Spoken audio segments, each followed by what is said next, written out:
I got a credit from the Advent of Code, which I like. So here we're just going to have sequential numbers. So you have a sequence of digits. You want to find digits that match the next digit, and the list is circular. So after the last one, you go back to the start. So here, 1 is followed by 1. So 1 is sequential. 2 is followed by 2, so it's sequential, but 3 and 4 are not. Let me make this bigger, actually.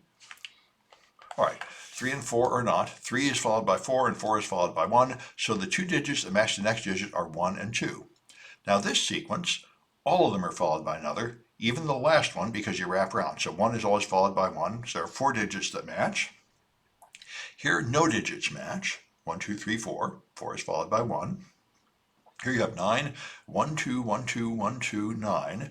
So 9 is followed by 1. 1 is followed by 2. 2 is followed by 1. No matches. But the 9 at the end matches the 9 here. So the only matching digit is 9. And so here you just have a block of data, and you want to find the digits that match the next digit and add them together. So if you take a look at this data, you see it's a long list, 5, 6, 7, 2, 9, 8. There's a 3 that matches a 3, and this 3 matches that 3, so there's 2, and on you go. And the last 5 matches the first 5, so that's what you do. It's just a simple exercise in using lists. That's a start. And for the next one, you're going to match the next digit halfway around the circular list. So instead of matching just the next digit, you have to go halfway around. So here, 1, this is a list of 4. So 1, and you go forward halfway around. This 1 matches that 1, and this 2 matches that 2. So all of them match halfway around. Here you go from 1, you go halfway around to 2. 2, you go halfway around to 1. 2, you go around to 1. 1, you go around to 2. So no digits match in this one.